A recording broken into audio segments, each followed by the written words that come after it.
Assalamualaikum warahmatullahi wabarakatuh. Selamat pagi, selamat siang, selamat sore, dan selamat malam bagi yang baru nonton. Semoga kalian semua dalam keadaan sehat semua ya. Oke, kita akan membaca buku lagi yaitu Literasi Membaca dengan judul Hantu di Bulan Puasa. Penerbit Balai Pustaka yang ditulis oleh Astrid de Saaf. Astrid de Saaf. Oke. Di sini terdapat nama lengkapnya yaitu Astrid Diana Savitri. Oke.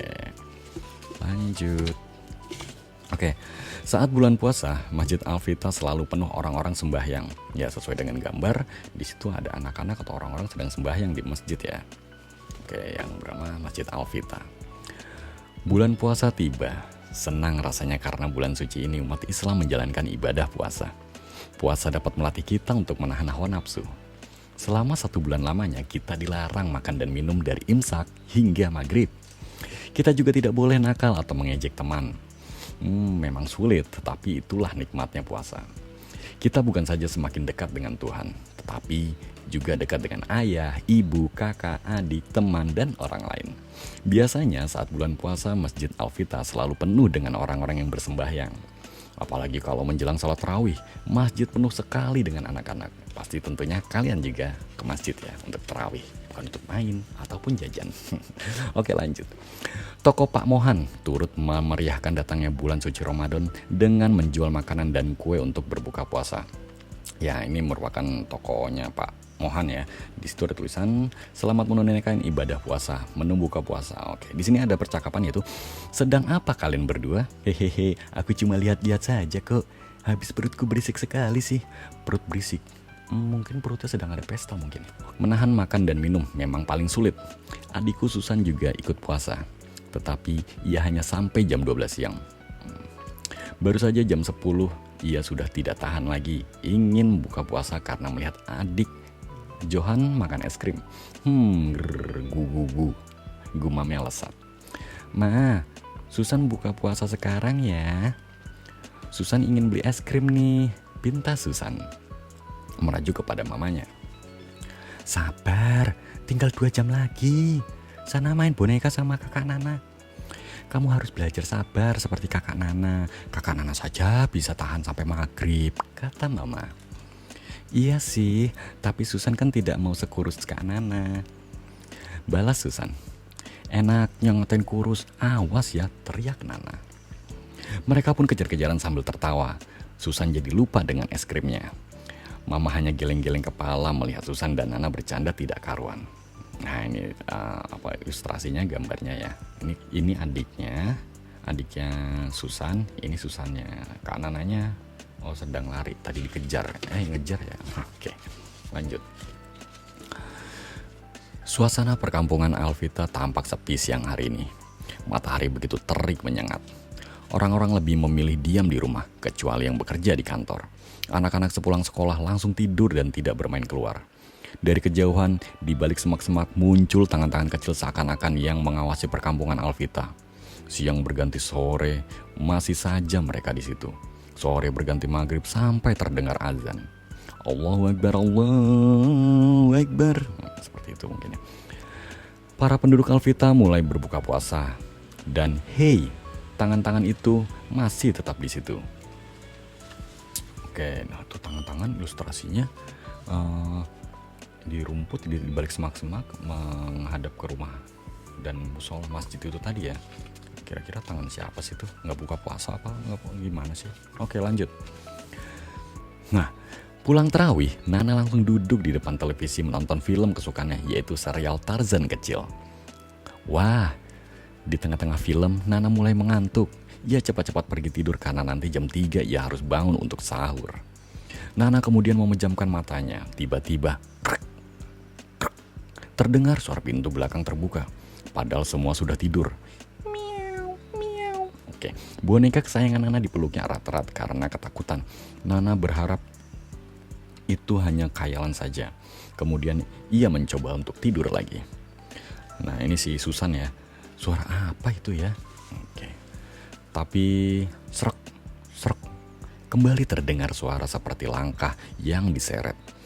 Nana mulai merinding. Ia tidak dapat tidur karena ketakutan. Tidak mungkin itu mama atau papa. Aku kenal betul langkah mereka. Paling-paling yang jalan diseret hanya Dik Johan. Jangan-jangan susu di botolnya habis dan ia mau ambil sendiri. Hihihi. Mana mungkin, kata Nana untuk menenangkan hatinya. Karena penasaran, Nana turun dari tempat tidurnya. Ia berjalan mengendap-endap. Dibukanya pintu kamar pelan-pelan hingga tidak terdengar suara. Gitu mungkin ya. Dari dapur tampak cahaya. Nana mendatangi asal cahaya itu. Tiba di dapur, dari kejauhan ia melihat pintu kulkas terbuka. Rupanya dari situlah cahaya itu berasal. Tampak ada benda putih yang bergerak-gerak di kulkas. Saat Nana mendekat, wah!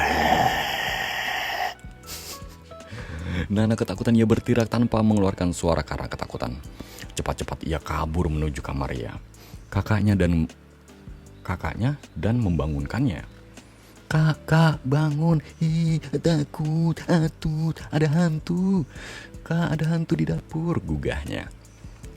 Ria kesal tidurnya terganggu. Sudah jam berapa ini? Sebentar lagi sahur. Sana tidur lagi. Kayak anak kecil saja, umpatnya. Benar ini, ujar Nana ketakutan sambil menyusup di samping kakaknya. Hei, sana ke tempat tidurmu, bentak Ria. Masa bodoh, nggak dengar. Mau tidur di sini aja, kata Nana. Nah ini ilustrasinya, Kak ada hantu di dapur. Gitu ya bisa. Sahur pun tiba. Sahur. Biasa begitu ya, ada yang sambil gendang-gendang pakai drum band, main gitar. Oh enggak. Terdengar suara anak-anak berteriak membangunkan sahur. Dodi, Tommy, Ipung, dan Imam memanggil Nana supaya bangun untuk sahur. Sahur, ayo Nana bangun. Jangan tidur terus, besok puasa enggak? Teriak Tommy membangunkan Nana. Iya ini aku sudah bangun, kata Nana. Wah Imam kamu keren deh kalau bawa obor. Oh ternyata bawanya obor bukan drum band, biasanya denger aku. Ujar Nana mengundang Imam. Anak-anak yang lain jadi ikut-ikutan mengundang Imam. Nah ini ilustrasinya sahur bawa obor ya, bukan bawa gendang. Tapi ada yang bawa kentongan itu. Tong. Tok bisa gitu. Oke lanjut. Nah ini ilustrasi situasi sedang sahur ya di rumah Nana. Apa sih? Nah, dari sini. Aneh. Pak tadi di dapur kita berantakan. Makanan di atas kulkas. Aneh. Pak tadi di dapur kita berantakan. Makanan di kulkas tinggal sisa-sisa. Mulai deh Kak Nana macam-macam mah. Paling anak-anak itu ulah hantu mah. Aku melihatnya tadi malam. Nyonya Endang menceritakan keheranannya kepada suaminya tentang dapurnya yang berantakan. Banyak juga makanan yang hilang dari kulkas. Oh, kira-kira siapa itu? Hantu. Tapi tadi ilustrasinya hantu ya tadi ya. Nah, ilustrasi hantu. Ya, lanjut. Lanjut. Di sekolah hingga pulang bermain Nana terus menceritakan tentang hantu yang dilihatnya tadi malam. Matanya besar sekali dan seram seperti burung hantu. Giginya kuning dan tajam. Mungkin tidak sikat gigi mungkin. Giginya kuning dan tajam. Ia berwarna putih seperti susah menyebutnya. Jalannya diseret pelan-pelan. Oh, teriak Nana menakut-nakuti temannya. Teman-temannya pada takut. Nana melanjutkan lagi. Dan keesokan harinya makanan kami hilang. Pasti gara-gara hantu itu. Lanjut Nana. Wah jangan-jangan makananku yang hilang kemarin juga diambil hantu, kata Niana. Hah? Teman-temanan keheranan. Iya kemarin sahur makananku hilang tinggal sisa-sisa, tambah Niana. Rupanya hilangnya makanan kemarin malam tidak hanya terjadi di rumah Nana saja. Benar-benar hantu serakah, kata Nana dalam hati ya. Gara-gara hantu itu yang mencuri makanan, Nyonya Endang menasihati ibu-ibu lain untuk hati-hati menyimpan makanan. Oh, pada ngerumpi nih ceritanya. Nah, ini mengerumpi di tokonya Mohan tadi, tokonya Pak Mohan nih tadi ya. Saya menyesal sudah menuduh suami saya dan anak-anak yang mengambil makanan. Yang jelas sembahyang, jangan lupa. Tenang, kami akan menjaga rumahmu. Oke. Habis gimana dong supaya hantu itu pergi? Nah, ini lagi ngerumpi. Oh ini ilustrasi hantunya, ada botol saus ya gitu. Lanjut. Sudah 4 hari hantu itu tidak muncul-muncul sampai pemuda Alvita sudah memelupakannya. Tetapi lain halnya dengan Nana dan teman-teman. Ia dan teman-temannya siap siaga untuk menangkap hantu tersebut. Pada suatu malam, Nana terjaga dari tidurnya karena mendengar suara pintu belakang dibuka. Klek, klek, klotek. Gitu. Pasti hantu itu. Aneh, kata Nana dalam hati. Rasa-rasanya si hantu menemui kesulitan untuk membuka pintu. Bukankah hantu itu dapat menembus dinding ya? Serak, serak. Hantu itu mulai masukin ruangan. Nana juga sudah siap siaga, siap antar jaga. Oh, kan. Krek. Wah, ini ilustrasinya kaget ya. Oh, gitu. Wah. Nana keluar kamar. Ia mengambil penggorengan yang sudah disiapkan jauh-jauh hari. Wah, penggorengan buat getok gitu. Ia hendak menangkap basah si hantu. Nana bersembunyi di balik lemari. Jantungnya berdebar-debar ketakutan. Hantu itu mulai berjalan menghampirinya. Sayang sekali si hantu sudah mengetahuinya terlebih dahulu. Ia langsung kabur lewat pintu belakang. Nana terus mengejarnya. Semangat banget dia. Untuk malam, kalau siang capek gak bakal. Lagi puasa. Nah, lanjut. Jangan khawatir Nana, kami datang. Langsung digerebek. Dikeroyok. Nih, rasakan pukulan superhero-ku. Tetene superhero gitu ya. Kasihan banget sih. Hantu kok jadi pukulin. Lanjut. Di kebun belakang Nana melihat nyala obor. Pasti itu anak-anak yang siap-siap berkeliling membangunkan sahur. Nana berteriak, "Ada hantu, hei! Hantunya di sini kawan-kawan." Hantu itu terus lari ketakutan. Tapi sial, Dodi, Ipung, dan Tommy lebih dahulu menghadangnya. Pukulan bertubi-tubi mengenainya. "Jangan khawatir Nana, kami datang." Oh, ini tadi yang ilustrasinya. Ujar Ipung sambil terus memukul. "Nih, rasakan pukulan superhero-ku." Tambah Tommy. Rupanya Dodi terpleset dan menarik hantu itu. Alala, rupanya ada orang di dalamnya. Ia hanya menyamar sebagai hantu dengan memakai kain putih. Makanan yang disembunyikannya jatuh ke tanah. Ampun, maafkan saya. Saya orang miskin. Saya terpaksa mencuri makanan untuk keluarga saya dan enggak bermaksud untuk menakut-nakutin kok. Nana dan kawan-kawannya iba merasa kasihan. Anak itu kemudian kebingungan. Akhirnya semua mengerti kenapa anak itu mencuri makanan. Kemudian anak itu diajak sahur bersama di rumah Nana. Oke, wah, habis dipukulin ajak sahur. Sore harinya anak itu mengajak Nana, Dodi dan Ipung ke tempat asalnya. "Di sini aku tinggal. Kami tidak punya rumah. Terpaksa kami tinggal di bawah kolong jembatan yang sudah tua. Ayo aku perkenalkan kepada temanku," kata Jagoan. Si Jagoan tadi yang mukulin kali ya. Demikian sebutan anak itu. Kemudian mengenalkan mereka kepada teman-temannya. Teman mainnya tadi ya. Nah, ini ilustrasinya. Oke. "Ayo Mirna, mana panci buat masak? Pasti kamu taruh lagi di kepalamu. Lebih miskin dari rumahku." Wah, kumuh sekali. "Namaku Nana. Ruri, sebentar lagi beduk maghrib, sahur kacang panjangnya sudah siap." Oke. Lagi-lagi cuma tulang ikan. "Namaku Ida." "Halo, namaku Ruri. Teman-teman memanggilku Panjang. Dari kecil ibuku selalu masak sayur kacang panjang, jadi tubuhku kepanjangan deh." Oke. "Aku Mirna." Ternyata banyak buat sampah ya di sini, ada ilustrasinya banyak buat sampah. Lanjut. Oke. Hari itu juga Nana mengundang teman-temannya buka puasa bersama di rumahnya. Jagoan dan teman-temannya diundang juga. Mereka girang sekali, apalagi si Panjang. "Nyam-nyam soto ayam, tempe, tahu, kerupuk, udang, es kelapa muda. Alhamdulillah tidak ada sahur kacang panjang," kata si Panjang dalam hati. "Maafkan saya Pak Udin karena telah mencuri makanan diam-diam di rumah Bapak," kata Jagoan. "Saya maafkan, tapi jangan kamu ulangi lagi ya. Seharusnya kamu minta saja kepada kami, pasti kami beri," balas Pak Udin. "Tahun lalu kami pernah minta, tapi nyatanya setelah mereka tahu tempat kami malah disuruh pindah dan akhirnya digusur.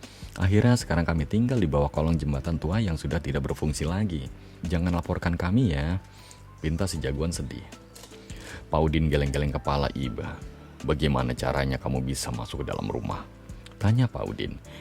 "Hehehe, otak saya kan cerdik dan tangan saya memang cekatan Pak. Buat apa mereka memanggil saya jagoan? Kata jagoan menjelaskan dan yang lainnya tertawa. Hahaha. Hihihi. Hehehe. Lanjut.